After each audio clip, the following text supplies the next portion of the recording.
어머, 새로 오신 분인가 보네요. 네, 안녕하세요. 오늘부터 근무합니다. 네, 장가는 아직 안 갔죠? 애인 있어요? 처음 보는 내가 뭐가 그리 궁금했던지 한참을 이야기하다가도 나와 눈이 마주칠 때마다 나를 보며 눈웃음을 친다. 그 아줌마는 약간 통통한 몸매에 웃을 때는 눈에 잔주름이 살짝 잡히는 흔한 말로 새끼가 주르르 흐르는 스타일이었다. 나이는 그 당시 40대 초반 정도로 보였다. 식당 아줌마는 나를 볼 때마다 동생처럼 잘 대해주셨다.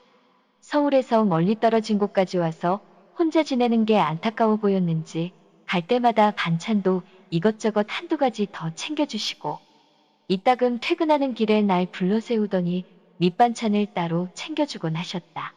오는 게 있으면 가는 게 있다고 늘 챙겨주고 신경 써주셔서 점심때마다 커피를 사드리곤 했다. 너무나 따뜻하게 챙겨주는 모습에 그때부터 아줌마에 대한 묘한 감정이 움트기 시작했던 모양이다. 돈 문제로 아내가 집을 나가고 별거 아닌 별거를 하기 시작하면서 서울 생활에 지쳐버린 나는 아내의 동의도 얻지 않고 강릉으로 발령받아 혼자 지내게 되었다. 그때 마침 나를 무척이나 아껴주고 사랑해주는 여인이 생겼으니 회사 사람들에게 매일같이 밥을 대주는 식당을 운영하는 40대 초반의 식당 아줌마였다. 아내와 달리 그녀와 함께 있으면 너무 편안하고 나 없으면 못 산다 할 정도로 나와의 관계는 찰떡궁합에 항상 나한테 맞춰줘서인지 그녀와 같이 있으면 낮아진 자존감이 올라갔다. 안녕하세요. 결혼한 지 5년차 36살 평범한 남자입니다. 저는 20대 중반에 공무원 시험 준비하느라 모아둔 돈 거의 다 써버리고 시골에 계신 부모님한테까지 손을 벌렸지만 4년간의 노력에도 공무원의 꿈은 물거품이 되고 말았죠. 저희 집은 아버지가 특정한 직업 없이 마기를 하셨기에 어릴 적부터 여유로운 편 아닙니다. 이틀에 하루는 집에 계시는 아버지를 보고 자라서인지 전 안정되고 월급 꼬박꼬박 나오고 퇴직하면 연금 나오는 직업을 가지고 싶어 공부했던 건데 너무 아쉬운 상황이 되고 말았네요. 지방도시에서 15년 된 23평 아파트에 부모님 두 분 사시고 제 아래로 여동생이 한 명 있는데 대학 교수가 꿈이라며 직장 생활하면서 대학원 다니며 등록금 내고 혼자 원룸 얻어 생활하다 보니 모아둔 돈도 별로 없을 거예요. 어머니는 수십 년간 남미 식당에서 일하시다가 얼마 전 집 근처에 작은 분식집 하나 내셨네요. 장사가 잘 되는 건 아니지만 다행히 가게 월세 내고 이것저것 뺄 것 빼면 생활비에 용돈 정도는 나오시는가 보더라고요. 처음 와이프를 만났을 때 내 형편 잘 이해해주고 가진 거 없는 남자를 사랑해줘서 고맙기도 하고 소소한 여자인 줄 알았어요.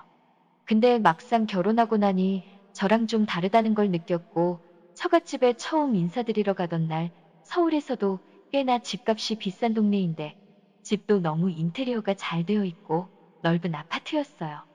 장모님 장인어른이 원체 깔끔하셔서 모델하우스 같은 느낌이더라고요. 와, 이런 집도 있구나 싶더라고요. 장인어른은 작은 사업체를 하나 운영하고 계신데 그래도 15년 정도 돼서 매출도 꽤 괜찮게 나오고 그 분야에선 탄탄하게 자리 잡았다고 하더라고요. 결혼 준비를 하면서 신혼집 이야기가 나왔고 저는 이야기했어요. 우리 집은 여유로운 편은 아니라 이제껏 제가 모은 돈과 집에서 조금 보태고 모질한 돈은 신혼부부 전세 자금 대출을 받을까 한다고 했죠. 와이프가 그럼 집 구하는데 70%는 빚져야 하는 거냐고. 그래서 그렇다 했습니다. 며칠 후 와이프가 그러더군요. 오빠 우리 아빠가 전세금 해준다는데 괜찮겠냐고요. 부담스러우면 빌린다고 생각해라. 이자 없는 걸로 했지만 제가 거절했어요. 물론 너무 감사하지만 시집가는 딸에게 그것까진 너무 무리라 생각했어요. 그리고 말 나오자마자 넙죽 받아먹는 것도 예의가 아닌 것 같고 해서 신혼집을 대출로 얻은 것이다 보니 집안 혼수들은 와이프가 모은 돈으로 큰 돈 안 들이고 했어요. 결혼 준비하면서 우리 둘은 거의 싸운 적이 없어요. 제가 내세울 거 없는 신랑이다 보니 와이프 하고 싶은 대로 다 맞춰줬거든요. 근데 신혼여행 다녀온 후부터 싸우기 시작했어요. 어느 날 와이프가 친구 모임을 다녀오더니 나만 이런 데 산다고.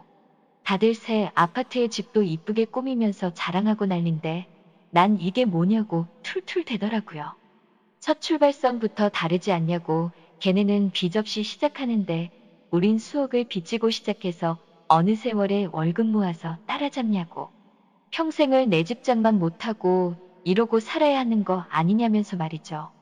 사실 저희가 서울 근교에 10년 넘은 아파트였거든요.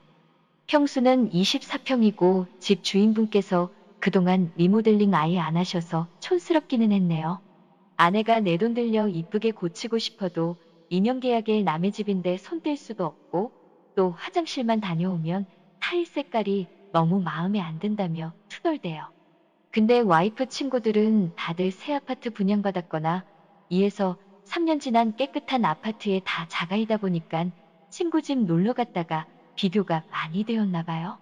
하루는 와이프가 우리 어머님, 아버님 뭐 하셨냐고 젊은 날 웃으면서 이야기하는데 기분 나빴습니다. 시댁이 능력 없어 자기가 이런 데 산다고 비꼬는 듯 했어요. 물론 저희 부모님 남들처럼 열심히 사셨으나 운도 안 좋았고 이런 쪽으로 박지 못하셔서 열심히 일하신 만큼 큰 수확이 없었던 거죠. 결혼 생활 내내 제가 더 많이 맞추고 있고 아내의 눈치를 살피는데 와이프는 갈수록 계속 친구들하고 비교하고 심지어 저희 집을 아래로 보고 막 이야기하는데 저도 참는데 한계가 오기 시작할 때였습니다. 결국 아내의 불평불만은 멈출 줄을 몰랐고 결혼 3년 차에는 한 집에 살아도 되면 하게 지내고 잦은 다툼으로 이어졌죠. 얼마 못 가 아내는 나랑 더 이상 못 살겠다며 짐을 챙겨 친정으로 가버렸습니다. 별거 생활 6개월 만에 남편과 5년 전 사별한 과부 식당 아줌마가 여자로 다가왔습니다. 둘 다 처한 상황이 많이 외로울 때였죠. 밑반찬까지 따로 챙겨주는 아줌마가 늘 고마웠는데 하루는 아줌마가 발을 다쳐 방기부스를 하게 되면서 그때 출퇴근을 내 차로 태워주기 시작하면서 자연스럽게 가까워지게 되었다. 몇 달 동안 아침 저녁으로 함께 하다 보니 서로에 대해서 많은 것을 알게 되었다. 조잘조잘 말이 많았던 그 아줌마가 말을 하고 나는 주로 들어주는 편이었다. 그 아줌마가 먼저 나에게 연정을 품기 시작한 것 같았다. 그러던 어느 날 그 아줌마가 주말에 뭐 하냐면서 서울 갈 거냐 묻길래 딱히 할 일이 없다고 했더니 나에게 드라이브 한번 시켜달라는 것이었다. 그러면 동네 구경도 시켜주고 맛집도 알려주겠다고 한다. 막상 단둘이서 드라이브 한다고 나와보니 아줌마는 평소 보지 못한 과한 옷차림에 마치 남녀가 데이트하는 것처럼 느껴져서 뻘쭘 매지더라고요. 하지만 아줌마의 거침없고 넉살스러운 대화로 분위기는 순식간에 화기애애해졌고 좋아졌어요. 입만 떼면 남과 비교하고 돈 이야기밖에 안 하는 아내와 그녀는 너무나 달랐다. 우리 오늘 재미나게 놀아요. 네, 아줌마 오늘 엄청 이쁘게 하고 나왔네요. 김 과장님도 오늘따라 더 멋져 보여요. 참 별거 생활 혼자 사는 게 힘들지 않나요? 이혼을 하던지 빨리 애인을 하나 두던지 해야죠. 젊은 나이에 외롭지 않아요? 한번 실패해서인지 신중해지네요. 했더니 그 아줌마가 김 과장님 제가 여자 하나 소개시켜줘요. 여자? 별로 생각 없는데. 근데 어떤 여자인데요? 저는 어떠세요? 순간 깜짝 놀랐다. 정말이에요? 어느 순간 우리 둘은 데이트를 즐기고 있었던 겁니다. 다음 주에도 주말에 별일 없으면 같이 영화 보러 가자고 아줌마가 먼저 시간 되냐고 묻더라고요. 주말마다 난 아줌마와 시간을 보내게 되었답니다. 1년이란 시간이 흘러 다시 서울로 올라가야 하는 상황이 되었고 아내는 집 나갈 때만 해도 당장 이혼할 것처럼 하더니 지금까지 우리 관계를 질질 끌더니 이제 와서 하는 말이 내가 자존심 세우지 말고 자기 아빠 찬스 받아 전세 기간 끝나는 대로 새 아파트를 장만하면 다시 살림 합치자고 하네요. 난 아내와 당연히 별거하고 이혼하는 줄 알고 아줌마와 가까이 지냈던 건데 이제 와서 이혼 못 해주겠다니 어떻게 해야 할지 고민이 되네요. 처음엔 나도 또래나 연하 여성들과의 연애가 더 좋을 거라 생각했죠. 하지만 언제부터인지 모르게 연상녀의 매력에 푹 빠져버렸어요. 그 시작은 아마 지금으로부터 약 2년 전이었을 겁니다. 우연히 회사에서 기러기 생활 중이라는 40대 중반의 여성을 만나게 되었는데 정말이지 나이를 믿을 수 없을 정도로 동안이었고 피부도 깨끗하더군요. 회식 자리에서 이어진 2차 술자리에서 우린 서로에게 이끌렸고 그날 처음으로 연상녀가 나와 맞다는 걸 깨달았죠. 그녀는 생긴 건 순진해 보여도 둘만 있을 때면 엄청 적극적이었어요. 순식간에 거칠고도 열정적인 그녀의 모습을 보면서 저도 새로운 제 자신을 발견하게 되었죠. 우리의 관계는 1년 넘게 지속되었지만 제가 직장을 옮기게 되면서 거리상의 이유로 자연스럽게 끝이 나게 됐어요. 그 후에도 그녀의 매력은 쉽게 잊혀지지 않았습니다. 봄바람이 솔솔 불어오던 어느 날 문득 외로워지더군요. 그래서 주변 사람들에게 채팅 어플 얘기를 듣고 나도 한번 해보자는 생각이 들었죠. 얼굴이 잘생긴 편도 아니라 며칠간 별 소득이 없었지만 마침내 40대 여성이 대화 신청을 해왔습니다. 별 기대 없이 대화를 시작했는데 그녀가 옆 동네에 살고 있다는 겁니다. 걸어서 15분 거리라니 이건 운명일지도 모르겠다는 생각이 들었죠. 대화 중에 은근히 이 여성이 먼저 리드하기 시작하더군요. 나는 가벼운 농담도 하고 신사처럼 굴면서 흘렸죠. 그런데 그녀가 갑자기 채팅으로 여자 만나본 적 있어? 라고 물어보는 겁니다. 한 번도 없다고 하면 재미없을 것 같아서 한 10번 정도 됐다고 뻥을 좀 쳤죠. 그랬더니 놀라면서 물어보는 거예요. 그럼 만날 때마다 결과가 좋았어요? 당연히 아주 좋았죠라고 대답하면서 분위기를 띄웠죠. 그녀도 웃으며 흥미를 보이더군요. 대화가 잘 풀려가서 결국엔 우리 이 정도로 잘 맞으면 한번 만나볼래요? 라고 제안했죠. 그런데 그녀가 좋아요. 대신 한 가지 조건이 있어요. 그 조건이 뭘까? 저도 좀 긴장되더라고요. 그녀는 그저 평범한 만남을 원하는 게 아니었으니까요. 그녀가 내게 한 가지 조건을 제시했어요. 우리의 만남이 아무리 가깝고 친밀해지더라도 반드시 비밀스럽고 깔끔하게 뒤끝 없이 이어져야 한다는 거였죠. 나 역시 그 부분에 동의할 수밖에 없었어요. 그래서 서로에게 끌리면서도 항상 조심스럽게 만나기로 했죠. 그녀는 본인도 바람을 피우는데 부담을 느끼지만 이왕 시작하는 거라면 흠잡히지 않게 깨끗하게 유지하고 싶다고 했어요. 남편과는 이미 마음이 멀어졌지만 모든 걸 잃고 싶진 않다면서요. 그녀와 얘기를 나누다 보니 남편에 대한 불만이 꽤 많더군요. 대기업 다니는 남편 덕에 경제적인 걱정은 없지만 문제는 결혼 생활 자체가 재미가 없다는 거였어요. 남편은 키도 작고 배도 나왔는데 대화도 없고 서로에게 점점 무심해졌다고 했죠. 특히 예전에 남편이 바람을 피운 적이 있어서 그때부터 마음의 거리가 생겼고 그 이후로는 각방을 쓰며 거의 남처럼 살고 있다고 하더군요. 처음엔 그 얘기를 듣고 안타까웠어요. 아니, 그래도 남편이 잘해줄 때가 있겠죠? 라고 물었더니 그녀는 씁쓸하게 웃으며 글쎄, 그럴 마음도 없는 것 같아. 그냥 책임감으로 함께 사는 거지라고 답하더라고요. 사실상 남편과는 생활 파트너에 불과한 셈이었어요. 그동안 참을 만큼 참았지만 이젠 그녀도 외롭고 지친다는 게 눈에 보였죠. 그때 문득 제가 그럼 앞으로 누나 신경 많이 써줄게요라고 말해버렸어요. 분위기가 좀 묘해지면서 살짝 긴장했지만 그녀도 그 말을 듣고 나니 얼굴이 살짝 밝아지는 것 같더라고요. 그래서 혹시나 해서 카톡 아이디를 물어봤는데 의외로 아무렇지도 않게 알려주더군요.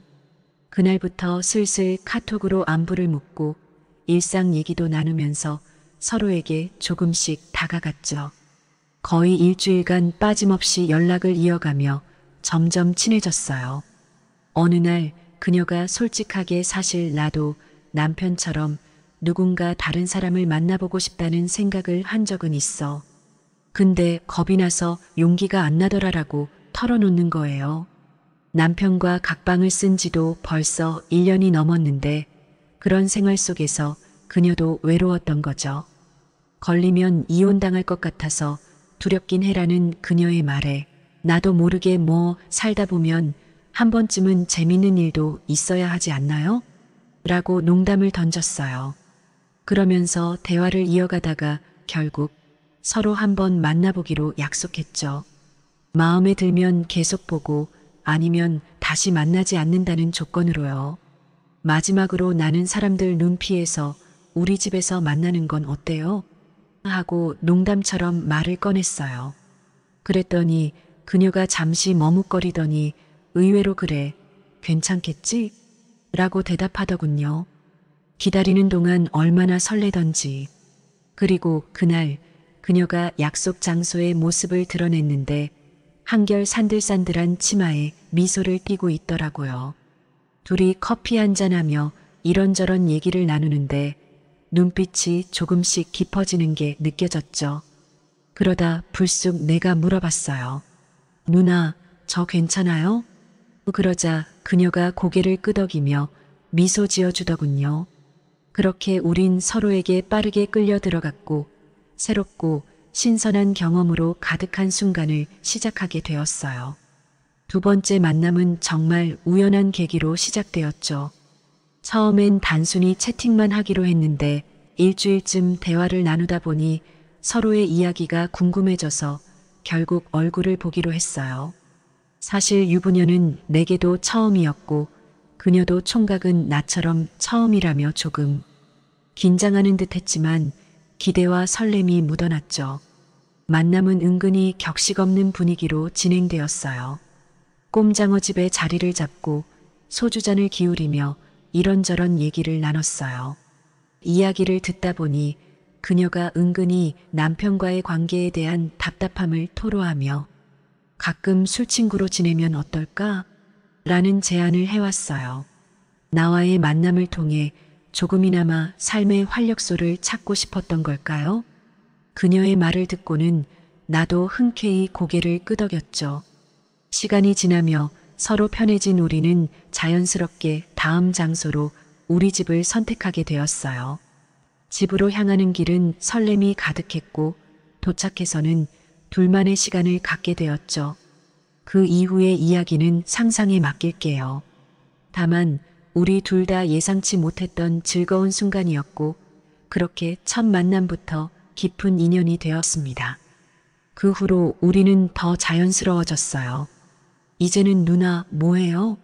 라고 가볍게 부르고 그녀는 내 이름을 친근하게 부르며 응응하고 대답해요. 자연스러운 누나와 동생 같은 관계로 발전했죠. 서로 웃음꽃을 피우며 대화를 나누다가 흥미로운 이야기를 들었어요. 그녀는 채팅으로 만난 남자와의 만남은 이번이 처음이라고 하더군요. 사실이든 아니든 그 말이 그녀의 새로운 경험에 대한 기대감을 엿볼 수 있게 했어요. 그리고 남편은 3교대 근무 중이라 특히 야간 근무 날엔 집에 혼자 있는 시간이 지루하다고 했어요. 그녀는 그 시간이 가장 외롭다며 그럴 때마다 내가 곁에 있어줬으면 한다고 살짝 눈웃음을 지었죠. 그럼 우리 그냥 편한 누나, 동생 사이로 지내볼까요? 라는 말에 나도 거리낌 없이 동의했고 즐거운 동반자 관계로 자연스럽게 흘러가게 되었어요. 그녀는 이미 나와 함께하는 시간을 기대하고 있었고 나도 그런 새로운 인연 속에서 자꾸만 설렘을 느꼈죠. 우리 사이에 특별한 규칙은 없었지만 늘 그 순간을 소중히 여기며 서로를 위한 시간을 만들어가기로 했어요. 세 번째 만남은 생각했던 것과는 달리 별다른 인상을 남기지 않았어요. 새로운 사람과의 만남이 늘 흥미롭지는 않다는 걸 느끼게 되었죠. 그 후 네 번째 만남에서 꽤 특별한 사람을 만나게 됐습니다. 처음 인사할 때부터 한눈에 그녀가 눈에 들어왔어요. 외형부터 자신감이 넘치는 미씨란 말이 딱 어울리더군요. 키는 무려 170cm 정도로 느껴질 만큼 큰 키에 철저하게 자기 관리를 한 모습이었죠. 그리고 무엇보다도 그녀의 적극적인 태도가 내 스타일과 잘 맞는다는 걸 한눈에 알 수 있었습니다. 간단한 인사를 나눈 뒤 그녀가 곧장 술부터 한잔하자고 제안하더군요. 평소 술을 좋아하는 편이긴 하지만 그날은 천천히 데이트도 하고 싶었기에 제안을 해봤죠. 좀 더 얘기하면서 분위기를 즐긴 후에 마시는 건 어떨까요? 라고 물었더니 그녀는 웃으며 도발적인 눈빛을 던졌습니다. 그럼 최소 30분 이상은 잘할 수 있겠어? 자기는 한번 흐름을 잡으면 길게 즐기는 걸 좋아하거든. 그러면서 혹시라도 자신이 없으면 술 한 잔 정도는 마셔야 하지 않겠냐며 농담 섞인 말을 던지더군요. 우리는 그렇게 자연스럽게 대화를 시작했고 가족관계 같은 것부터 서로를 알아가며 이야기를 이어갔죠. 그녀는 남편과 이혼한 상태고 자녀는 남편이 키우고 있다더군요. 이야기하며 느낀 건 아마도 그녀가 바람을 피워서 이혼하게 된 건 아닐까 하는 의구심이 들었어요. 그런 과거를 다 말해주진 않았지만 어떤 식으로든 그녀의 자유로운 삶의 태도가 묻어났습니다. 그날 밤 함께 시간을 보내고 아침이 되니 그녀는 어느새 떠나고 없었어요. 이후에 다시 연락을 해보려 했지만 어플에서 그녀는 쿨하게 거절했죠. 새로운 사람을 찾아보는 게 좋을 것 같아. 라는 말만 남기고 말이죠. 사실 평소에 연애운이 없는 편이라 생각했던 내게 여사친들은 갑자기 고백을 하곤 했고 내가 마음에 드는 사람들은 늘 다른 누군가의 곁에 있었습니다. 이렇다 보니 채팅 어플을 여러 개 설치하고 새로운 사람들과의 만남을 즐기기 시작한 것이 어쩌면 자연스러운 흐름이었죠. 그렇게 새로운 만남의 재미에 푹 빠져 지금의 만남들을 이어가고 있었던 겁니다. 어떤 만남은 아쉬움으로 남고 또 어떤 만남은 흥미진진하게 이어지지만 그런 만남들이 내가 몰랐던 내 모습과 새로운 감정을 발견하게 만들어 주었죠. 그리고 마지막으로 만난 사람, 지금의 여자친구는 저보다 5살 연상이지만 정말 마음에 쏙 들었습니다. 만나기 시작한 지 얼마 되지도 않아 그녀에게 확 끌렸고 2주 정도 썸을 타다 사귀기 시작해서 어느새 3개월이 흘렀네요. 그런데 마음 한구석에 찜찜한 기분이 남아 있습니다. 여자친구가 아직도 휴대폰에 각종 채팅 어플들을 지우지 않은 겁니다. 그래서 왜 아직도 그 어플들을 가지고 있는지 물었더니 그냥 심심해서 한다며 저를 이상하게 바라보더군요. 괜한 집착이라면서 제가 오히려 생각이 불순하다고 말하는 겁니다. 문제는 그녀를 어플로 만났기에 제가 쉽게 여겨지는 건 아닌가 하는 불안감도 듭니다. 지금 상황에서 어떻게 해야 할지 모르겠네요. 이대로 계속하는 것이 옳은지 헤어지는 게 맞는 걸까요? 결혼한 지가 엊그제 같은데 벌써 3년이란 시간이 흘렀네요. 남편은 결혼 기념일 때마다 선물도 잊지 않고 절 챙겨주며 나름 신혼을 즐기고 있었는데 이렇게 무참히 이혼을 하게 될 줄은 몰랐어요. 서로 잘 맞는다고 생각했던 사이였는데 말이죠. 남편의 성격은 굉장히 개구장이 같은 성격이에요. 그래서 사실 이런 기념일이 아니면 진지하게 좋은 곳 가서 밥 먹을 기회도 잘 없었어요.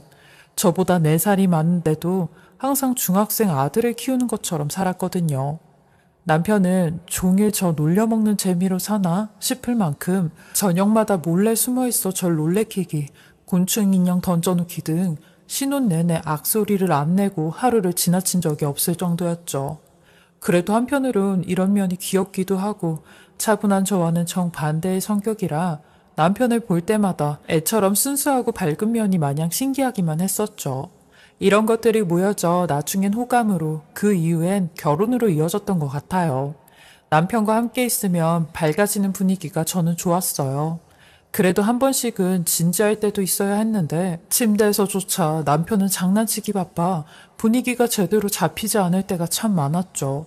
그리고 남편과는 좀 심각한 이야기를 나누기도 어려웠어요. 주변에선 다들 남편하고 진지한 이야기도 하고 상담도 나누던데 그걸 보면서 내심 부럽더라고요.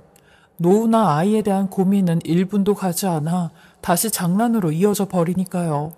신기했던 건 전반적으로 시댁 분위기도 그랬어요.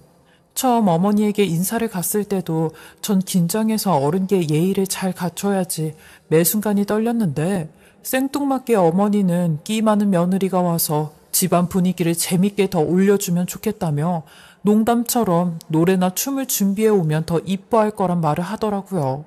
시누이도 초반에 만나자마자 노래방을 가자고 하더니 테이블 위로 올라가서 방방 뛰고 머리를 풀고 흔들면서 정말 미친 사람처럼 놀더라고요.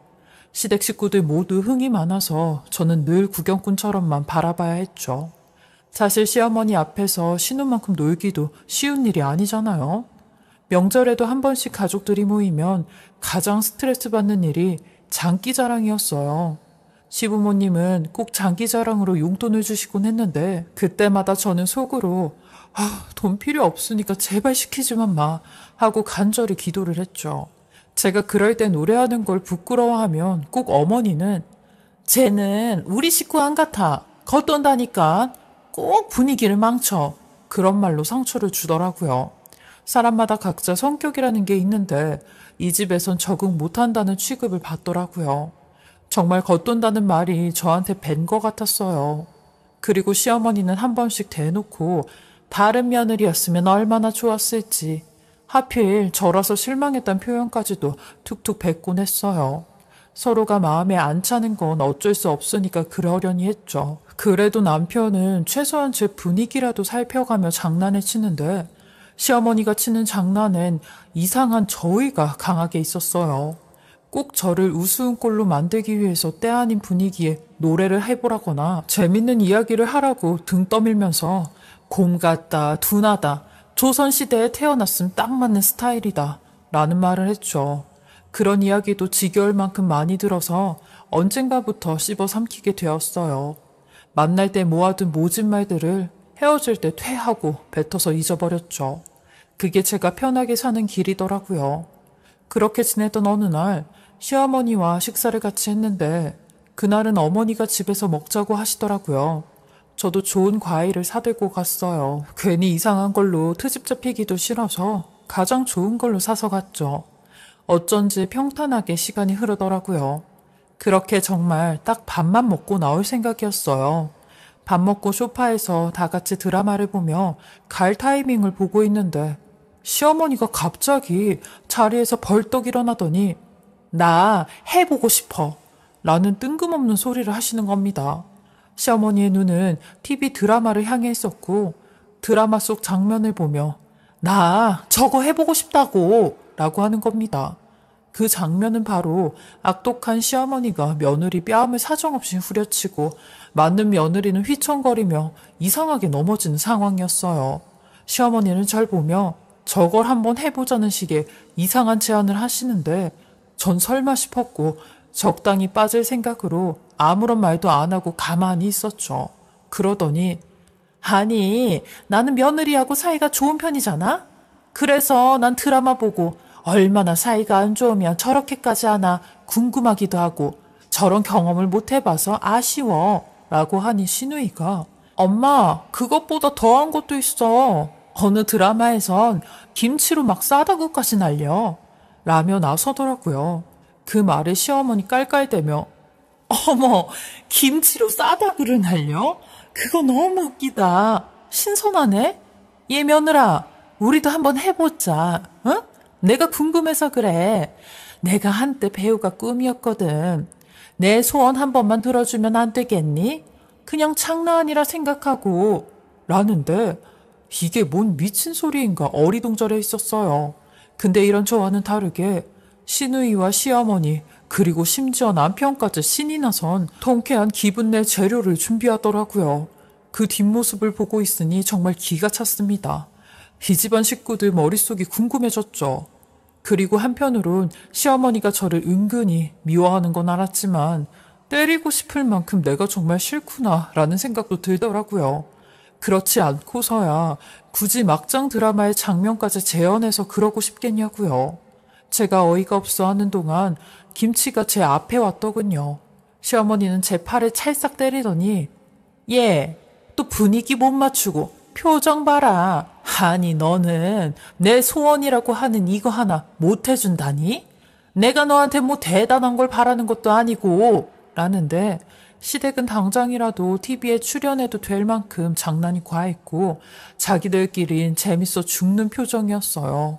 저에게 무례하게 김치를 맞으라고 하는 시어머니를 보니 저도 화가 났습니다.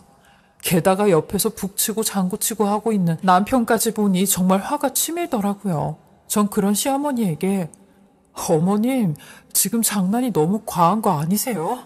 아니 상대방 기분은 생각 안 하세요? 라고 하니 시어머니가 정색을 하며 예, 넌 간만에 모여서 우리끼리 재밌는 거는 한번 해보자고 이렇게 준비했는데 그거 한번 맞춰주지도 못하냐? 우리 집 분위기를 아직도 몰라? 넌 항상 네 기분만 있더라 라는데 그제서야 남편이 눈치를 채곤 본인 엄마를 말리기 시작했어요. 엄마 생각해보니까 김치는 좀 아니다.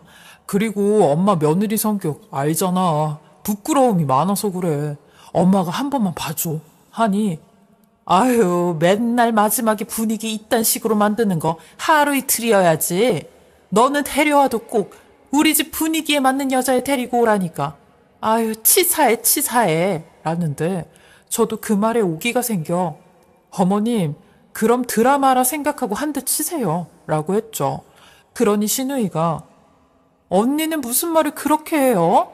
아니 누가 보면 우리 엄마가 치고 싶어서 그런 것 같잖아요. 솔직히 우리도 언니 눈치 보고 비위 많이 맞춰요. 사람이 10번 배려를 하면 한 번은 지기라도 해야지. 이기심 대박 이라고 하는데 그 말에 갑자기 시어머니도 말을 바꾸며 예, 나는 너같이 이기심 많지 않고 배려심이 많아서 만약에 네가 나한테 그렇게 해도 나는 그냥 재밌게 웃고 넘길 거다. 그렇게 한번 재밌자고 한 걸 버릇없게 정색을 하고 어른 앞에서 라고 하니 결국 남편이 서로 오해를 한 것 같다며 오늘은 그냥 가자고 불이 나게 짐을 싸서 시댁에 나오는데 집에 돌아가는 내내 남편이랑 대판 싸우며 갔네요. 대체 시댁 식구들이 말하는 기분 좋게 분위기 맞추는 장난에서는 어디까지인지 제 머리로는 이해가 안 됐어요. 남편 놈은 내색은 안 했지만 시어머니한테 매일 전화해 달리기 바쁜 게 느껴지더라고요.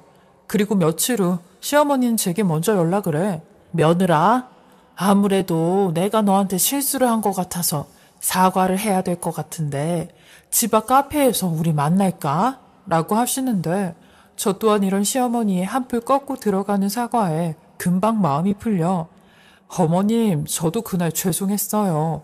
좋게 말씀을 드려도 됐었는데 제가 살아온 환경과 다르다 보니 그랬던 것 같아요. 라고 했습니다. 그리고 퇴근 후 시어머니가 만나자고 하는 카페에서 만나게 되었고 저 멀리 앉아있는 시어머니와 시누이를 보곤 웃으며 다가갔어요. 근데 이상하게 시어머니가 찬바람이 불더니 전화 통화하는 딴판 다른 목소리로 어른 이겨먹으니까 좋니? 하곤 순식간에 본인 앞에 있던 커피를 제 얼굴로 날리는 겁니다. 순식간에 일어난 일이라 저는 너무 당황스러웠고 놀란 눈을 하며 시어머니와 시누이를 쳐다보니 턱부터 가슴까지 검은 커피가 줄줄 흐르는 걸 보곤 시어머니가 배를 잡고 웃는 겁니다. 그 옆에 시누이도 박수를 치며 웃는데 아 언니 바로 이런 거야 라고 했고 시어머니도 예 얼른 닦아 라며 제게 티슈를 던져주는데 전 확실히 알았습니다. 장난을 가장해 절 교묘히 괴롭히고 있단걸요. 이런 사람들이 학창시절엔 꽤나 친구들을 괴롭히며 우린 친하다고 했겠구나 싶었어요.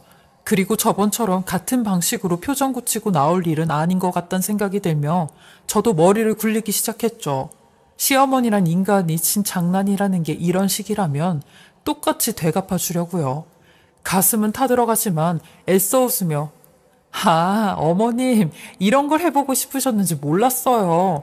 저도 드라마에서만 봤는데 재밌네요 하니 이제 알겠지. 우리 식구는 옛날부터 짓궂은 장난치면서 막역하게 지냈어. 나중에 이게 얼마나 추억인데 해보니까 재밌지?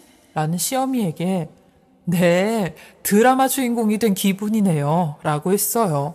시어머니는 당연히 제가 화낼 줄 알고 레퍼토리 대사를 준비한 눈치였지만 저도 앞날을 준비해 참을 인을 가슴으로 몇천 번씩 썼습니다. 그리고 전 단순하게 시어머니를 상대해선 안 된다는 생각을 했고 더 교묘하게 더 못되게 다가서기로 했습니다. 장단을 못 맞추는 분위기의 문제가 아니라 장난 뒤에 가려진 미움을 상대해야 된다는 걸 전 몰랐었거든요. 근데 이제서야 확실히 알게 되었어요. 얼마 뒤 저는 시댁 근처를 지난다는 핑계로 시어머니에게 밥 좀 차려달라며 제 발로 먼저 시댁을 찾아갔어요. 다행히 제가 원하던 대로 시누이나 시아버지가 없는 틈이었죠. 저는 평소보다 더 밝게 시어머니를 대하며 시어머니가 원하는 며느리로 행동을 했어요. 그리고 시어머니가 그토록 재미있게 잘 지내자고 하던 재미난 분위기를 내볼 참이었죠. 저는 밥을 다 먹고 치우기 전에 아주 해맑은 얼굴로 어머님, 그거 또 해봐요. 저도 요즘엔 재미를 알겠더라고요. 라고 했어요. 그러니 시어머니는 약간 당황해하며 뭐가 재밌는데? 라고 하시더라고요. 전 그런 시어머니 앞에 턱을 괴며 저도 이제 시댁 분위기에 조금 적응해 나가나 봐요. 오늘 저번에 하려다가만 상황극 해봐요. 저희 그거 못 해봤잖아요. 라고 하니 시어머니는 가족들의 도움이 없어서 그런지 말도 못하고 혼자 머뭇거리더라고요. 그럴 줄 알았어요.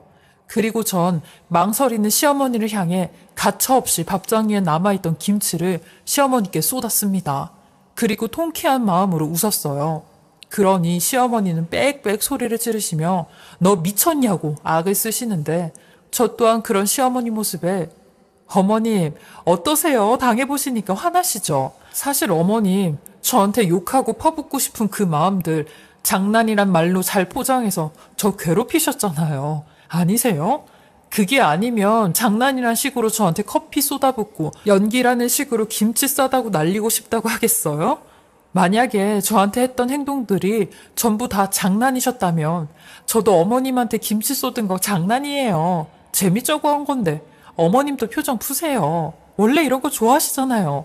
라고 하니 시어머니 표정이 점점 굳어지더니 분을 못 이겨 손을 벌벌 떨다가 물 한 잔을 제 얼굴에 부어버리더군요. 예상대로였어요. 그들이 저에게 하면 얼마든 가능한 장난이지만 제가 해서는 안 되는 것, 허용되지 않다는 걸 저는 이미 알고 있었죠. 전 시어머니께 물을 맞고도 또 웃었어요. 장난으로 받아쳐야 저도 또 못되게 한 방 더 날릴 수 있으니까요. 결국 분노를 못 이긴 시어머니가 제게 손을 올리더군요. 오랜 시간 몰라서 당해야만 했던 미움. 저 또한 지난 분노들을 악으로 표출했습니다. 그러니 시어머니는 제게 이거 완전 돌았네 돌았어. 순진한 줄 알았더니 너 나를 우습게 봤다 이거지? 그래 나 너 처음부터 마음에 안 들었다. 마음에 안 들어서 일부러 골탕 먹였다. 왜? 이것 봐 완전히 꼬리 9개 숨긴 구미호라니까. 우리 아들이 이런 구미호 같은 엑스한테 간이고 쓸개고 다 내어준 거야. 아이고 이제 어쩜 좋아. 너 이거 내가 다 사진으로 찍어놓고 우리 아들한테 다 보여줘서 이혼하라고 할 거야. 내가 너 이혼시킬 거라고. 라는데 오늘은 저도 가만히 안 있을 거라 했어요. 이혼? 그까짓 것 하나도 안 무섭다며 이런 정신 이상자 집에서 사는 것보다 이혼하는 게 훨 낫다고 했습니다. 시어머니는 남편과 신우에게 전화해 제가 이상한 일을 벌이고 자기를 해하려고 했다며 피해자 행사를 완벽히 하는데 저 또한 이 집 식구들이 그렇게 숱하게 말했던 장난, 그놈의 장난이라고 했어요. 아무것도 모르는 얼굴로 말이죠. 결국 저는 그날 남편놈과 대판 싸우고 이혼하자고 했습니다. 그러니 남편놈은 뭐 그런 거 가지고 이혼까지 하자고 하는데 본인 엄마한테 연락해 저한테 사과하라고 안 그럼 나 이혼당한다고 하니까 시어머니는 또 길길이 날뛰며 내가 왜 사과를 하냐고 되려 손해배상 청구할 거라고 하는데 저 또한 맞소송한다고 했어요. 누군 증거 없어서 손해배상 청구 못하는 줄 아냐며 그날 카페에서 당신이 나한테 했던 행동들 카페 사장이 다 지켜보고 있었다고 심지어 나한테 괜찮냐는 소리까지 했다고 했어요. 그날 찍힌 CCTV 달라고 해서 증거 자료로 내밀면 당신도 얄짤없다고 하니 2번 다시 연락 없더라고요. 저는 남편한테도 장난 10번 더 쳤다간 내 목숨이 날아가게 생겼다고 이혼하자고 했네요. 당신네 식구들 아무리 생각해도 제정신 아니고 이런 집구석에서 살면 나도 정신병자 될 것 같다고 조용히 합의 이혼하자고 했습니다.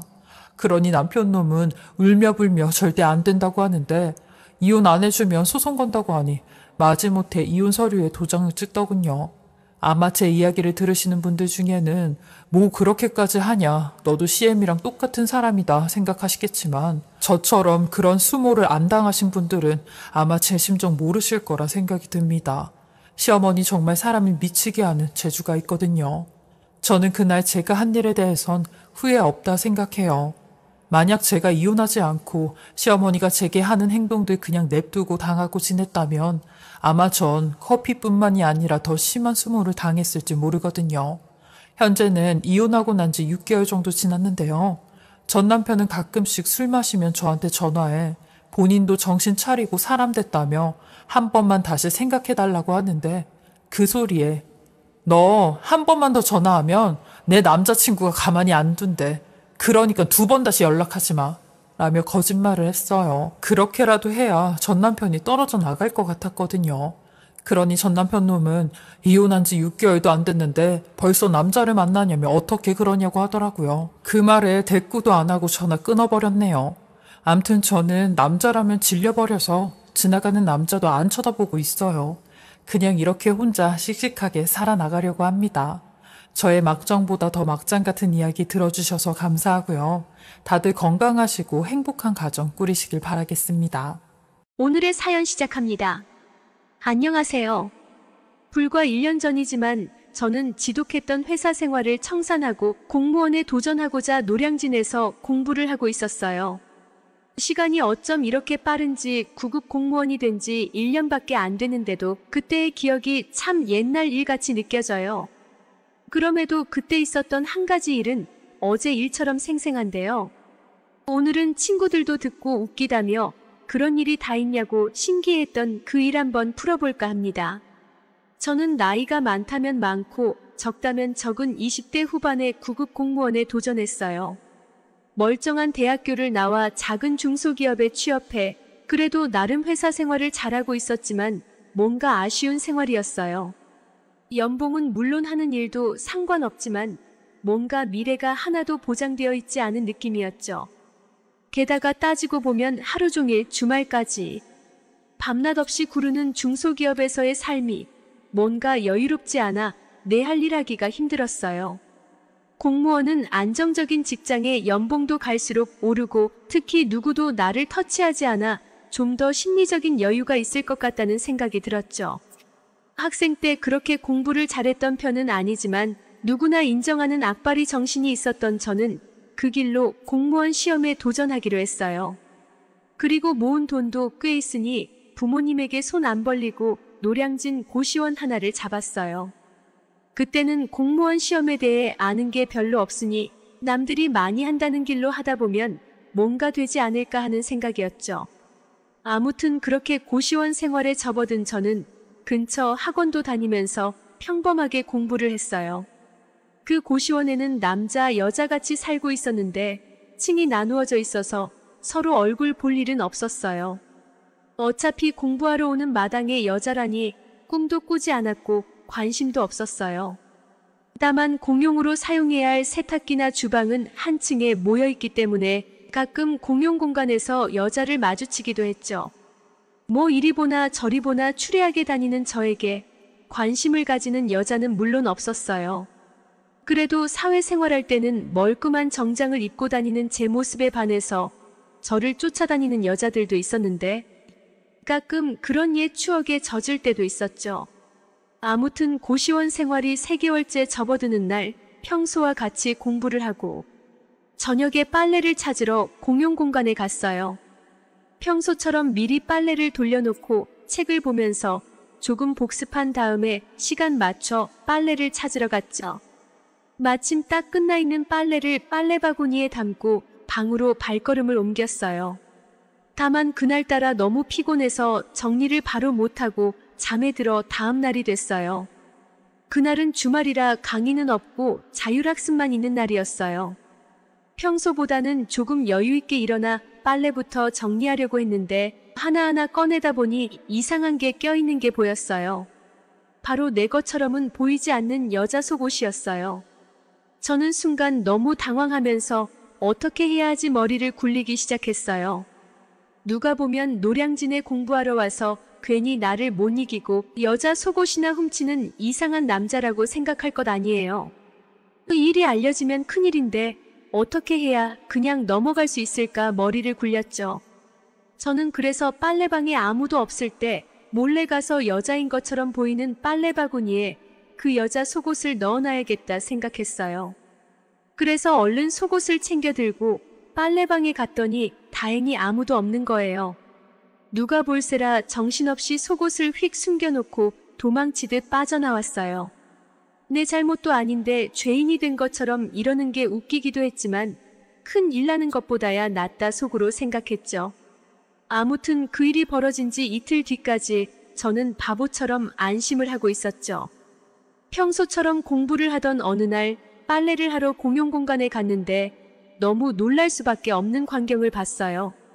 제 속옷이 상자에 담겨 있고 어떤 여자 글씨체로 이 속옷 주인 제 빨래에 섞여 있었으니 가져가세요 라고 써져 있는 거예요.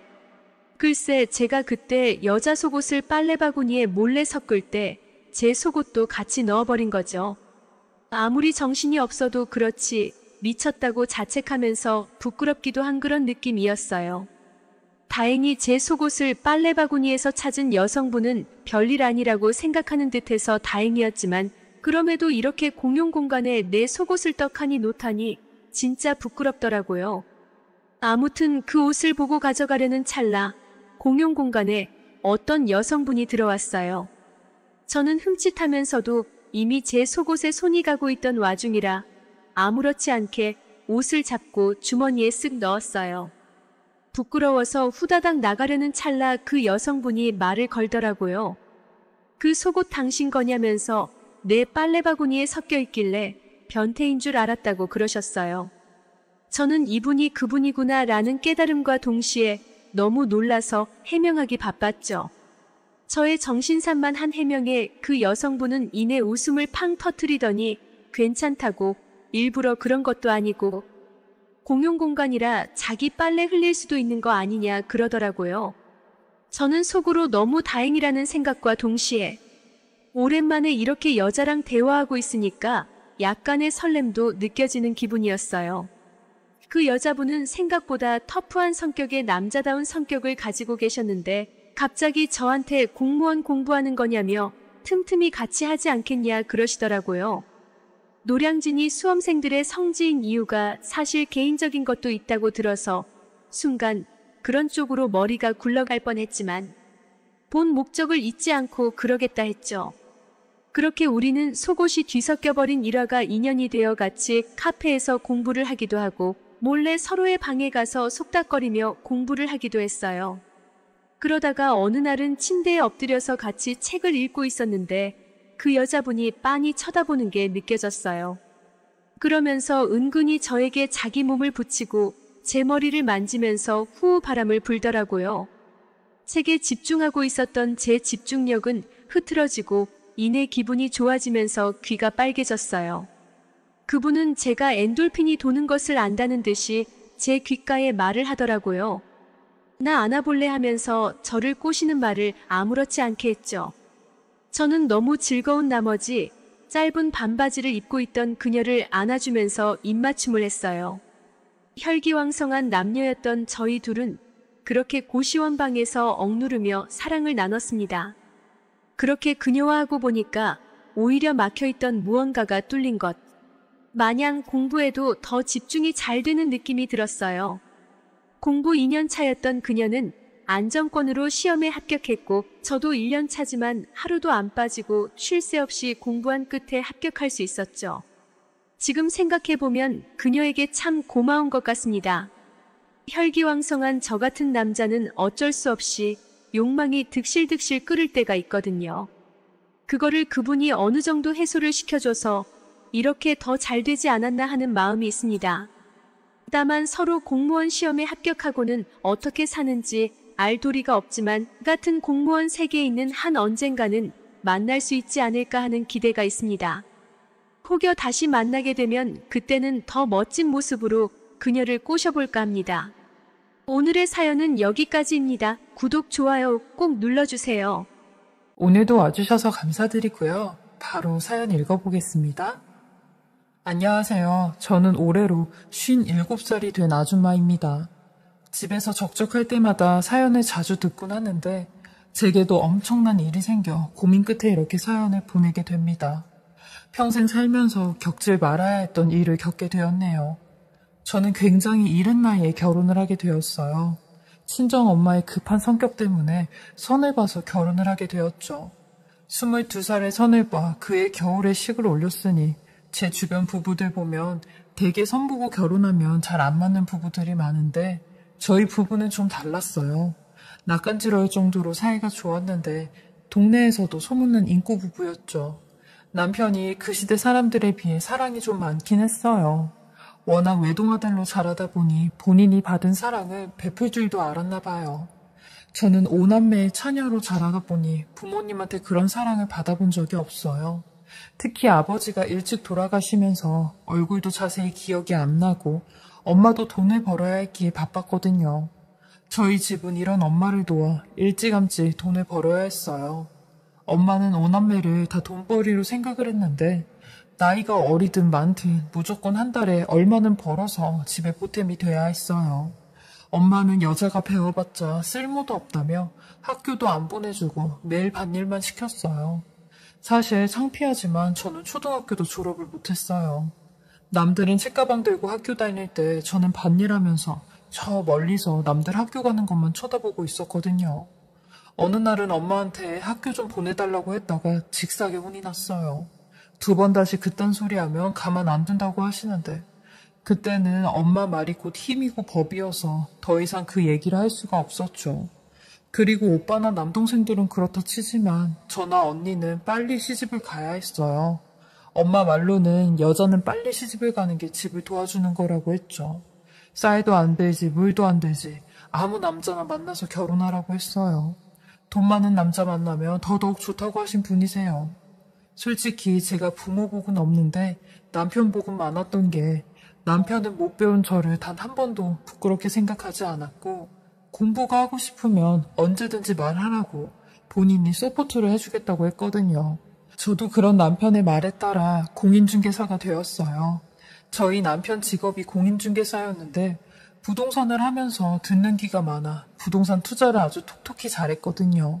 그래서 그 덕을 좀 봤죠.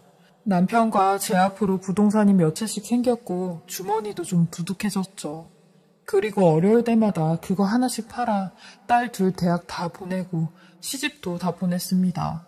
저는 재주 많은 남편 덕분에 힘들게 살았던 제 유년기 시절을 보상받는 듯 했고 애처가인 남편 덕분에 호강을 하면서 살았습니다.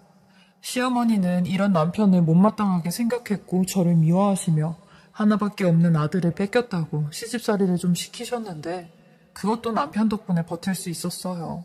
그렇게 남편과 65살이 되면 부동산 그만하고 죽을 때까지 놀자고 했는데 남편은 그 약속을 지키지 못한 채 5년 전 세상을 떠났어요.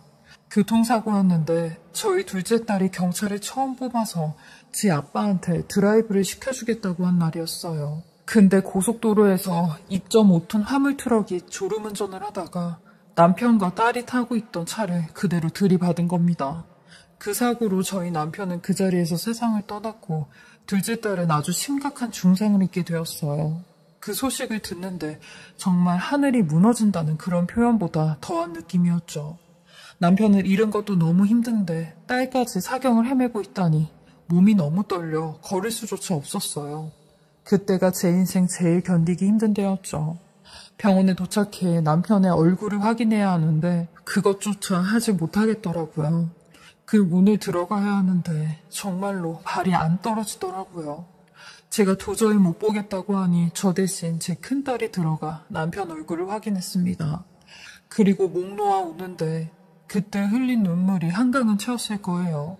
소식을 들은 저희 시어머니는 병원에 오자마자 저를 붙잡으며 너 때문에 우리 아들이 저 세상을 간 거라며 우리 아들 살려내라고 하는데 시어머니 그 말이 더 견디기 힘들더라고요. 본인도 힘드시겠지만 저는 오죽하겠냐고요. 그 이후로 시어머니는 만나지도 않았어요. 근데 틈만 나면 저한테 연락을 해. 네가 아주 불려오라며 우리 아들이 불려놓은 재산 네가 다 가로챘다고 했죠.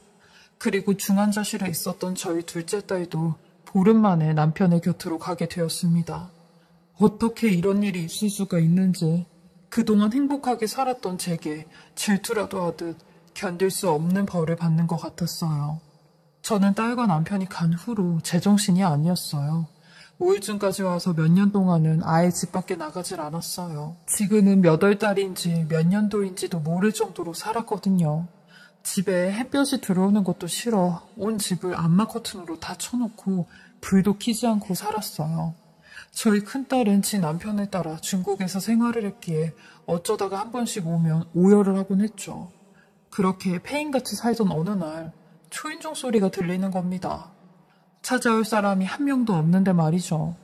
저는 속으로 한 번만 누르다 가겠지 생각하고 있는데 계속 배를 누르는 겁니다. 하도 시끄러워서 문을 열고 누구시냐고 하는데 세상에 문 밖에 저희 남편이 서 있는 겁니다. 그걸 보자마자 현관문 앞에서 바로 주저앉았어요. 무슨 꿈을 꾸는지 알았죠. 제가 주저앉으면서 여보라고 부르니 그 남자는 갸우뚱하게 절 쳐다보며 네? 네? 여보라고요? 하는 겁니다. 그러니 아이고 아주머니 저는 그쪽 남편이 아니라 여기 앞집에 이사 온 사람이에요. 인테리어를 하는데 소음 때문에 동의서 좀 받으러 왔습니다. 라고 하는데 알고 보니 앞집에 이사를 온 남자였죠. 근데 저희 남편과 정말 똑같았어요. 눈, 코, 입, 그리고 체형까지 이렇게 똑같을 수가 없었죠. 정말 남편이 살아 돌아왔다고 해도 모를 정도로 똑같았어요. 제가 넋을 놓고 남편 생각에 눈물을 흘리며 그 사람을 쳐다보니 그 사람도 절 이상하게 쳐다보며 왜 그러시냐고 하더라고요. 그래서 아저씨가 꼭 하늘나라에 간 우리 남편하고 똑같이 생겼어요. 라고 하니 그 사람도 고개를 끄덕이며 그랬냐고 하더라고요. 그렇게 저는 그 사람과 자주 교류를 했어요. 근데 그 사람도 아픈 사정이 있던 게 아들이 사고로 세상을 떠나면서 와이프랑 점점 사이가 멀어져 이혼을 하고 혼자 살려고 이사를 왔다고 하더라고요. 저도 그 사람에게 저는 남편이랑 딸을 한 번에 잃었다고 했어요. 그러니 그 사람이 제 얘기를 들으며 눈물을 흘리더라고요. 그 사람은 이름이 재진이었는데 저희 남편과 끝자가 똑같았어요. 저희 남편 이름은 창진이었거든요. 그 사람과 남편과 알게 모르게 비슷한 부분이 많아 정말 남편이 살아 돌아온 기분이었습니다. 그 사람도 제 남편 사진을 보곤 정말 화들짝 놀라더라고요. 본인이 봐도 너무 똑같으니 입을 다무질 못했죠.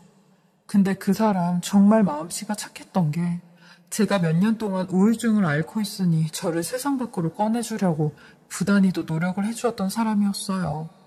처음 만난 사람인데 단지 제 남편을 닮았다는 이유로 제게 굉장한 호의를 베풀어 주더라고요. 그 모습에 저도 마음이 조금씩 열리기 시작했고 저는 그 사람과 만남을 갖게 되었습니다. 50대의 연애라니 주책 맞지만 그 사람을 만나는 시간 동안은 남편도 잊을 수 있고 행복하더라고요. 5년 동안 우울증으로 죽기 일보 직전까지 갔었는데 이 사람을 만나면서 그 마음이 다 치료가 되었어요. 중국에 사는 제 큰딸도 정말 다행이라고 하는데 딸은 지가 한국에 와서 엄마를 보살펴야 하는데 생계가 달렸으니 그러지도 못해 항상 마음에 짐이 있었대요.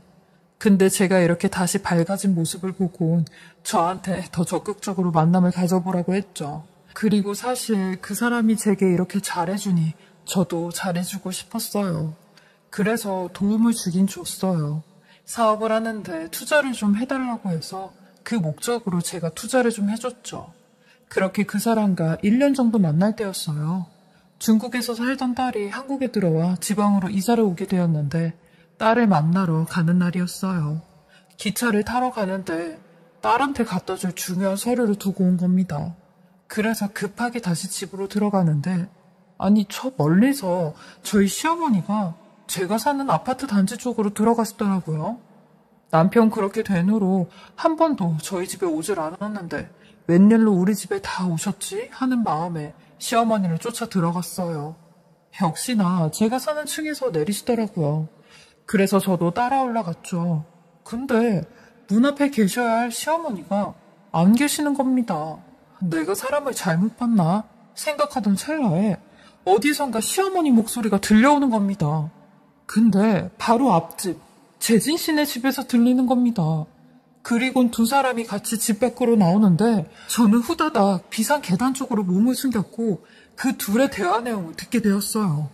저희 집이 고층이라 엘리베이터를 기다리면서 한참 동안 얘기를 하더라고요. 그렇게 듣게 된 둘의 대화 내용은 정말 충격 그 이상이었습니다. 시어머니가 재진아, 얘는 오늘 확실히 나간 거지? 며칠 집에 없는 거지? 라고 하니 곧이어 재진 씨가 그렇다니까 엄마 라고 하는 겁니다. 엄마라니 이게 무슨 소린가 했어요. 왜 재진 씨가 제 시어머니한테 엄마라고 하는지 너무 벙쪘죠. 그러면서 엄마 며칠 동안은 우리 집에 좀 와서 밥도 해주고 반찬도 좀 해주고 그래. 엄마 아들이 몇십 년 동안 엄마 밥도 못 먹고 살았잖아. 내 쌍둥이 동생 저 세상 가고 이제 엄마한테는 남은 아들은 나밖에 없는 거야 라고 하니 그래 우리 창준이가 떠났으니 너 하나 남은 거지. 그러게 이놈아 몇십 년 전에 부모랑 연 끊고 혼자 산다고 모자에게 나가놓고 결국엔 엄마한테 다시 돌아올걸 왜 그렇게 속을 삭였어? 라고 하니 아니 내가 돌아왔나 엄마가 날 부른 거지. 아무튼 내가 우리 쌍둥이 동생 재산 저 불려한테 싹 다 가지고 올 테니까 엄마는 걱정을 하지 마. 내가 우리 엄마 제대로 호강시켜줘야지. 안 그래? 그래서 오늘도 내가 우리 엄마 이쁜 옷 하나 사주려고 백화점 데리고 가는 거 아니야? 큰아들이 잘 돌아온 줄 알아. 내가 엄마한테 못해준 효도 내 동생 덕으로 좀 해줄게. 어? 라며 엘리베이터를 타고 내려가는데 저는 또 한 번 그 자리에 주저앉고 말았네요. 남편한테 몇십 년 동안 연을 끊고 산 쌍둥이 형이 있었다니 처음 듣는 소리였습니다. 분명 남편은 외동 아들이라고 했는데 저렇게 망나니 쌍둥이 형이 있었다니. 그러니 저희 남편이랑 저 사기꾼 같은 인간이랑 닮을 수밖에 없었던 거였어요. 그것도 CM이라는 사람이 어떻게 이런 실수를 쓸 수가 있는지 정말 머리가 핑 돌 정도로 어디 한 대 얻어맞은 듯한 기분이었죠. 맘 같아선 이 인간 집에 쳐들어가 장롱이고 서랍이고 싹 다 뒤집어 엎어 증거를 찾고 싶었는데 혹여나 재판까지 갔을 때 저한테 불리하겠다는 생각이 들어 꾹꾹 참고 몇 시간이고 그 두 사람이 다시 돌아올 때까지 1층과 2층 사이 비상계단에 앉아 있었어요. 일부러 거기에 앉아 있었는데 그래야 그 둘이 엘리베이터를 기다리면서 더 많은 대화를 할 수 있으니까 그때 녹음을 하려고 했죠. 어떻게든 증거를 잡아야 하니까요.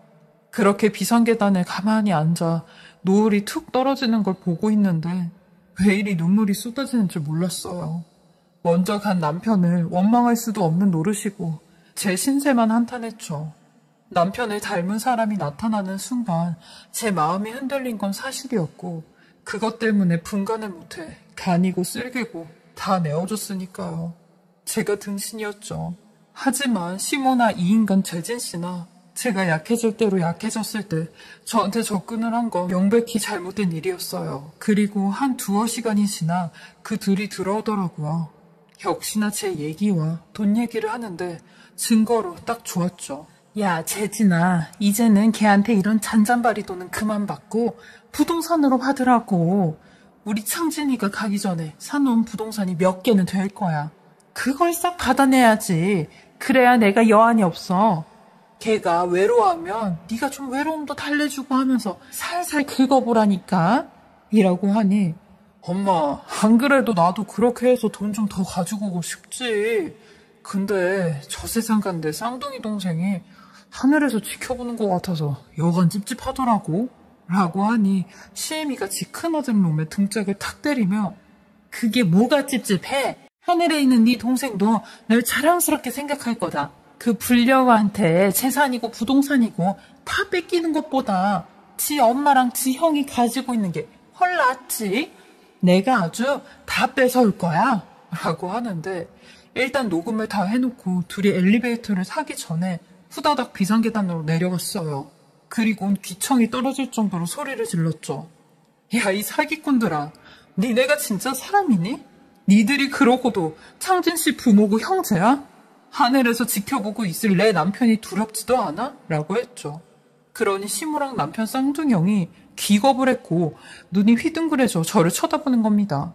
나 니네 둘이 했던 말들 여기다 다 녹음해놨거든? 어떻게 나를 속이려고 해? 그것도 연 끊고 산 쌍둥이 큰아들을 이용해서? 당신들 내가 가만히 안 둘 거야.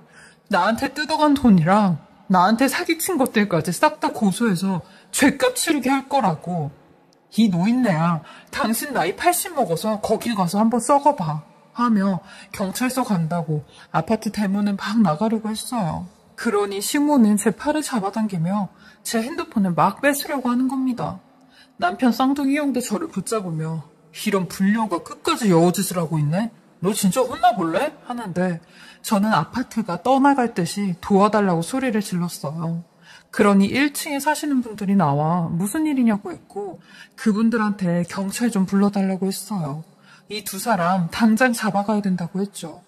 그렇게 5분도 안 돼 경찰이 왔고 파출소에 가서 상황 설명을 다 했습니다. 그리고 이 사람들 저한테 어떻게 해코지할지 모르니까 도와달라고 했죠. 그렇게 저는 먼저 파출소에 나와 딸아이한테 연락을 했고 딸은 지금 당장이라도 고속버스 타고 우리 집으로 오라고 하더라고요.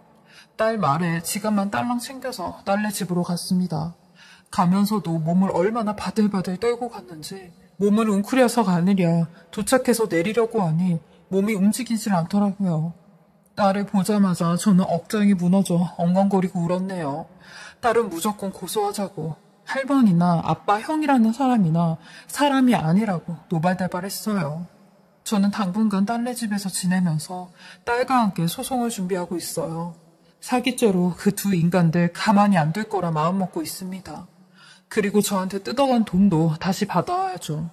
지금은 변호사를 선임해서 소장은 접수한 상태예요.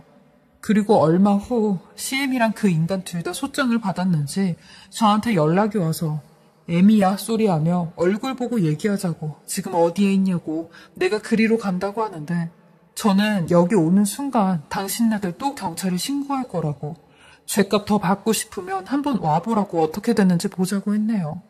그리고 제일 어이가 없는 게 그 인간 지 엄마 탓을 하며 엄마가 다 시킨 거니 자기는 잘못이 없다고 하는 겁니다. 그러면서 저를 진심으로 생각했대요. 진심으로 제 생각 많이 하고 좋아했다고 하는데 말 같지도 않은 개코 같은 소리 하지 말라고 했죠. 너나 니네 엄마나 둘이 손잡고 재판장에서 보자고 했어요. 시어머니는 몇 번 저에게 제재 짜는 소리 하다가 종당에는 막말로 그 재산이 네 거냐고 우리 아들 거 아니냐고 라며 소리를 지르는데 저도 나도 남편이랑 같이 부동산 하면서 같이 번 재산이라고요. 뭔 소리예요? 그러면 그게 어머님 거라도 돼요? 하며 같이 소리를 질러버렸네요. 재판하면서 당연히 더 충격적인 일들이 벌어질 테지만 마음 단단히 먹고 있습니다. 잘 이겨내봐야죠. 그리고 이 글을 쓰고 난 다음날 남편이 꿈에 나왔어요. 남편이 절 보며 가만히 눈물만 흘리고 있는데 그런 남편에게 무슨 말이 하고 싶냐고 왜 나를 이렇게까지 힘들게 하냐고 하니 아무런 대답도 없이 고개만 떨구고 눈물을 흘리더라고요. 꿈에서 깨어났는데 고개를 떨군 남편의 모습이 제게 면목이 없다고 미안하다고 하는 것 같았어요. 이번 주말에는 딸과 사위와 함께 남편이 있는 납골당에 가려고요. 인생이 한 치 앞도 볼 수가 없다고 하는데 그 말이 꼭 제 얘기 같았어요. 영원히 행복할 줄만 알았던 제게 이런 시련이 몇 번이나 찾아오네요. 제가 죄가 많은 여자인가 봐요. 저도 제 스스로가 불안불안하네요. 제 긴 사연 읽어주시고 들어주셔서 감사하고요. 제 이야기를 들어주신 모든 분들은 건강하시고 행복하고 좋은 일만 가득하시길 바라겠습니다. 지금까지 커피앤톡이었습니다. 안녕하세요. 제가 여지껏 살아오면서 평생 처음 겪어보는 상황으로 인해 멘탈도 다 날아가고 정말 많이 힘이 들어서 이렇게 사연을 적게 되었습니다. 한동안은 넋이 빠져서 아무 일도 못하고 정말 송장처럼 지냈습니다. 아무에게도 말할 수 없어 인터넷에 글을 올린다는 사람들의 심정을 이제야 알 것 같네요. 그럼 지금부터 제 기가 막힌 사연을 들려드리겠습니다. 우선 저는 1년 전 맞선으로 만나서 다른 사람들과 다르지 않게 평범한 연애를 했습니다. 맞선 당시 그 남자는 35살, 저는 32살이었습니다. 둘 다운기가 가득 차 있는 상태에서 이루어진 만남이라 결혼 얘기는 연애 초반부터 자연스레 나오더군요. 좀 이른 감이 없지 않아 있었지만 둘 다 나이가 나인지라 크게 이상하다는 생각은 안 들었어요. 오히려 그 사람과 저와의 생각이 비슷했기에 더 편했다라고 할까요? 생긴 것도 평범하고 멀끔한 복장의 매너도 좋아서 첫 만남부터 호감을 느끼게 되어서 교제를 시작하게 되었죠. 하지만 젊을 때처럼 불꽃이 튀는 연애를 하지는 않게 되더라고요. 그 남자와 저 둘 다 말수도 없고 성격도 조용한 탓에 재미있는 연애는 아니었지만 그 나름대로의 편안하고 잔잔한 연애를 했습니다. 상대방의 사생활을 존중하며 서로에게 되도록이면 간섭하지 않으려 했습니다. 어떻게 보면 이렇게 말이 많지 않은 게 서로에게 더 좋을 수도 있다고 생각도 많이 했었고 좋은 취지로 사생활을 존중했던 부분들의 결과가 이런 식으로 나타나리란 걸 그때는 미처 몰랐네요. 그 사람에 대해 더 알아야 했고 눈치로 알아야 했던 것을 못 보고 지나간 제 자신이 정말 한심스러웠습니다. 아무튼 큰 다툼 없이 남들처럼 평범하게 연애를 이어왔었고 어느 날처럼 데이트를 하고 있던 하루였어요. 1년 정도의 연애를 하며 결혼에 대한 구체적인 얘기가 나올 때쯤 그 사람이 결혼 준비 시작하기 전 미리 말하고 싶은 게 있다고 했습니다. 저를 만나기 전에 결혼을 하려고 했던 여자가 한 명 있었는데 그분과는 결혼까지 이어지지 못했다고 하더군요. 왜 헤어졌는지 이유가 무척이나 궁금했고 또 이 사람이 굳이 이야기하지 않고 넘어가도 될 텐데 왜 이런 이야기를 나한테 꺼내나 그저 양심 고백을 하는 것인가 하는 생각이 들더군요. 나한테 얘기하는 게 양심 고백의 이유 말고 혹시 또 다른 이유가 있는지 물었습니다. 한참을 고민하길래 기다렸습니다. 고민하는 시간에 비해 돌아오는 대답은 짧았습니다. 그분이 자기에 있는 그대로의 모습을 못 받아줬다고 이해하려고 노력하는 모습도 없이 그냥 헤어졌다고 말을 해주더라고요. 그래서 저한테는 모든 사람이 다 똑같을 순 없지 않느냐며 그런 후 맞지 않는 부분에 대해서는 서로 잘 맞춰주고 이해해주며 살자고 말하고 싶었답니다. 당연한 얘기를 이렇게 고민 끝에 한다는 게 이상했지만 알겠다고 서로 노력하자고 하면 넘어갔죠. 그렇게 시간이 흘러 무사히 결혼식과 피로연을 마치고 피곤한 몸으로 신혼집으로 왔습니다. 결혼식 끝내고 정신없이 신혼여행을 가는 것보다 차라리 신혼집에서 하루 보내고 다음날 저녁 비행기로 가는 게 더 좋을 듯해서 결혼 다음날로 여행 일정을 잡았습니다. 대충 정리를 하고 그 남자가 먼저 씻는다고 하면서 씻으러 들어가더군요. 근데 씻으러 들어간 지 오래된 것 같은데 나오질 않아서 문 너머로 물어봤죠. 아직 멀었냐고 물어보니 다 됐다고 하더군요. 그리고 또 10분이 흘렀습니다. 뭘 하길래 이렇게 오래 걸리냐고 나도 씻고 싶다고 하니 금방 나간다고 하더군요. 그리고 또 20분이 흘렀습니다. 기다리면서 슬슬 화가 나더군요. 지금 들어간 지 1시간 다 된 것 같은데 무슨 일이 있는 거냐고 물었더니 나증막한 목소리로 이제 다 했으니 나간다고 대답해서 저는 얼른 씻고 쉬고 싶다고 말했습니다. 그로부터 또 10분이 지났습니다. 정말 별의별 생각이 다 들었습니다. 혹시 하수구가 막혔나? 제 성격이 조금 급한 부분도 있던 터라 도저히 이해가 가질 않았죠. 하지만 말을 걸면 바로바로 대답을 하기 때문에 어디 미끄러져 다친 건 아닌 것 같고 신혼 첫날 밤이라고 무슨 이벤트를 준비하는 건가 애써 화를 누르며 또 기다렸죠. 결국 인내심은 한계에 도달해버렸고 끝끝내 참다 못해서 문을 벌컥 열고 들어가 봤습니다. 그런데 제 눈앞에 펼쳐진 광경에 너무나도 충격을 먹어서 얼음이 되어버리고 말았죠.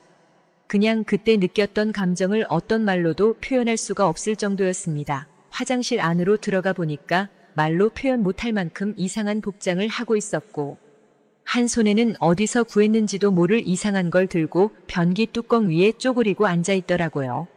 뜨거운 물을 계속 틀어놨는지 안경엔 김까지 서려 있어서 더 충격적이었죠. 솔직히 처음에는 이 상황이 이해가 되지 않아서 한참을 멍하니 서 있었습니다. 그러다 정신이 들어 소리 지르며 뛰쳐나와 그 길로 곧장 친정집으로 도망갔습니다. 몸이 사시나무처럼 떨리고. 돈도 없어서 택시기사님 핸드폰 빌려서 엄마 보고 나와달라고 했죠. 엄마와 아빠, 남동생은 저한테 둘러앉아 도대체 무슨 일이냐고 다그쳤지만 1시간 동안은 울면서 아무 말도 못했습니다. 시간이 지나고 차츰 마음이 가라앉혀지고서야 일단 나를 보호해주는 가족과 같이 있다고 생각하니 조금 안정이 되더군요. 그때를 다시 생각하고 싶지 않았지만 정말 어렵게 그 상황과 그 얘기를 꺼냈습니다. 얘기 듣고 아빠는 바로 그 나쁜 자식의 부모님께 전화해서 상황을 알렸고 엄마는 저를 껴안으며 같이 우시고 아빠랑 남동생이 그 자식 가만두지 않는다고 신혼집에 찾아갔죠. 하지만 혹시라도 무슨 상황이 벌어질까봐 저와 엄마도 뒷자리에 타서 같이 가게 되었습니다. 너무 무서워서 조심스레 문을 열었지만 신혼집에는 아무도 없던 상황이었고 그 집에 제 물건이 있는 것조차도 역겹다고 생각해서 대충 제 집만 챙겨서 다 같이 본가로 돌아가게 되었습니다. 막상 집으로 돌아가니 내가 도대체 1년 동안 이런 남자친구를 만난 게 너무 창피하면서도 분하고 부모님을 보기엔 너무 염치가 없던 생각이 들기 시작하더라고요. 결혼을 하기 전에 연애하면서 서로를 다 안다고 생각을 했었는데 그 전에는 그 남자의 본성을 숨기고 있었나 봅니다. 아무것도 눈치채지 못한 제 자신이 정말 너무나도 한심합니다. 그 일이 있고 며칠이 지났는데도 아직 연락도 되지 않고 있고 아무런 조치를 취하지 못했네요. 혼인신고는 안 했지만 결혼식까지 올렸는데 말이죠. 정말 인생이 너무 허무하네요. 아무래도 제 인생에 있어서 결혼은 이루어질 수 없는 꿈만 같은 일인가 봐요. 예전 남자친구도 제가 생각하지도 못한 짓거리로 상처를 주더니 정말 한숨만 나오고 이제는 가족들뿐만 아니라 친구들한테도 도저히 창피해서 당분간 혼자 지내야겠어요.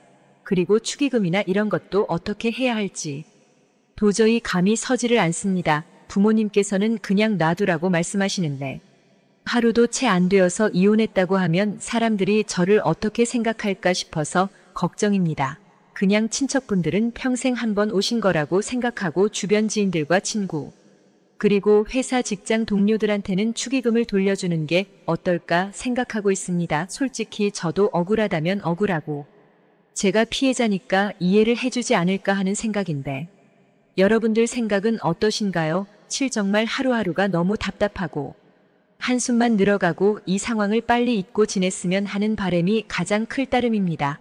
오늘까진 충격 속에서 송장처럼 보냈지만 내일은 변호사 만나서 법적으로 어떤 조치를 취할 수 있는지 알아보려 합니다. 제 사연을 읽어주셔서 감사드립니다. 오늘의 사연 시작합니다. 안녕하세요. 저는 집에서 전업주부를 하고 있는 유부녀입니다. 아직 아이는 없고 이제 임신 6개월째입니다. 어느 날부터 남편이 자기 전에 핸드폰으로 인터넷 방송을 보는 것이었습니다. 저도 핸드폰으로 자주 보는 편이지만 주로 뉴스나 제빵 등 좋아하는 주제의 방송들을 주로 봅니다. 그런데 남편은 인터넷 방송을 보았습니다. 각자 좋아하는 방송에 취향이 있다고 생각하고 크게 대수롭지 않게 생각했습니다. 게다가 남편이 조용하고 약간 내성적인 면도 있는데 이렇게라도 본인이 좋아하는 취미가 생기고 그것을 통해 스트레스를 풀 수 있다면 좋은 일이라고 생각했습니다. 이런 제 마음을 알기나 하는 것처럼 저에게 부탁할 것이 있다는 것이었습니다. 그것은 인터넷 방송을 주로 보는데 한 달에 5만 원 이내로 별풍선을 써도 되냐는 것이었습니다. 특별히 저희 부부는 용돈이 없이 살기 때문에 특이하게 지출하는 것에 대해서는 서로에게 물어보고 사용하고 있습니다. 그러면서 자기는 남들처럼 술과 담배도 하지 않으니 그렇게 아끼면서 건강도 챙기고 스트레스도 풀고 하며 좋을 것 같다는 것이었습니다. 뭐가 그렇게 좋냐고 물었더니 그냥 보고 있으면 기분이 좋다면서 너무 하고 싶다는 것이었습니다. 큰 돈도 아니고 특별히 하는 것도 없는데 하루에 30분 정도 보면서 그렇게 취미하는 것도 괜찮다 싶어서 허락을 하였습니다. 남편은 너무 좋아하며 오늘부터 한다고 하더군요. 밥도 먹고 저와 영화도 보고 놀다가 자기 전에 누워서 인터넷 방송을 보는 것 같았습니다. 그렇게 처음에는 좋았습니다. 하지만 점점 시간이 더 지나면서 금액을 올리고 싶다고 요구하였고 5만 원이었던 한도는 20만 원까지 올라가게 되었습니다. 정말 더 이상은 안 된다고 하였습니다. 게다가 남은 시간에 보던 인터넷 방송은 해야 할 일들은 하지 않은 채 보는 수준까지 되었습니다. 퇴근하고 집에 와서 밥도 안 먹고 저와 대화도 하지 않은 채 방에 들어가서 봅니다. 그러면서 자기는 이제 매니저가 되었다며 채팅도 관리해야 하고 바쁘다며 웬만하면 방송 시간에는 부르지 말라고 하더군요. 제가 살다 제 남편과 이야기를 하려면 그 역캠 방송 시간을 피해서 해야 한다는 게 너무나 어이가 없었습니다. 그래도 적당히 하다 말겠지 싶어서 이해해 주려고 하였습니다. 낚시에 빠진 친구 남편을 보니 평일에는 퇴근하고 밤낚시 가고 주말에는 배 타고 낚시 가고 용품들 사느라 돈 들어가고 낚시 한번 다녀오면 잡아오는 것보다 경비가 더 들어간다고 하였습니다. 그런 상황에 비하면 한 달 20만 원과 그 정도의 자기 시간을 가지는 것에 대해서 뭐라고 한다면 오히려 제가 너무하는 것 같다고 생각이 들었습니다. 하지만 지나고 보니 그때 남편과 엄청나게 싸우더라도 반대를 하고 막았어야 했습니다. 정모 가고 생일이라며 축하 파티한다고 가고 그러면 외박도 점점 많아졌고 가장 큰 문제는 은행에서 온 한 통의 편지였습니다. 그것은 바로 대출에 대한 이자 및 원금 납부 연체 안내문이었습니다. 남편에게 받자마자 바로 전화를 걸었지만 신경 쓰지 말라며 전화를 끊었습니다. 퇴근하고 집에 와서도 신경 쓰지 말라는 말과 함께 역시나 역캠 방송을 보는 것이었습니다. 저도 다른 방에서 그 역캠 방송에 들어가 보니 남편이 역시나 엄청난 별풍선을 쏘고 있는 것이었습니다. 조심스럽게 채팅을 하면서 알아보니 지금까지 정말 상상도 할 수 없는 금액을 후원한 것이었습니다. 그리고 현실은 그냥 작은 중소기업 다니는 회사원인데 그곳에서 남편은 사업을 크게 하고 있는 대표님으로 되어 있었습니다. 얼마 안 지나서도 은행에서 마이너스 통장 관련 안내문도 오고 알아서 갖고 처리하라고 하였더니 자기는 모르겠다며 집에 모아둔 돈 좀 있으면 달라는 것이었습니다. 미쳤다고 안 된다고 하였더니 온갖 성질을 부리고는 짐을 싸서 집을 나갔습니다. 그래도 그날 밤에 역캠 방송에는 어김없이 나타나서 후원을 하고 있었습니다. 남편과 같은 회사에 다니는 친구가 있는데 혹시나 하는 마음에 물어봤더니 현재까지 누적된 퇴직금도 벌써 미리 수령해 갔다고 하였습니다. 그러면서 회사는 출근은 하고 있다고 하였습니다. 무슨 돈으로 아직도 저렇게 별풍선을 쏘면서 부자 행세를 하는지 모르겠습니다. 그렇게 집을 나간 이후로는 아직까지 단 한 번의 전화도 없었습니다. 뱃속의 아이는 여전히 잘 크고 있고 남편 없이 혼자서 아이를 키우는 것이 걱정은 되지만 아무래도 이혼을 해야 할 것 같습니다. 이제 거의 만삭이라서 집에서 부업을 하면서 반찬값 정도는 벌고 있지만 출산을 하고 나면 바로 직장을 구해야 할 것 같습니다. 답답한 마음에 주저리 정신없이 적어서 사연을 보냈는데 두서없는 긴 글을 들어주셔서 감사합니다. 구독과 좋아요 꾹꾹 눌러주세요. 알림 설정도 꼭꼭 눌러주세요.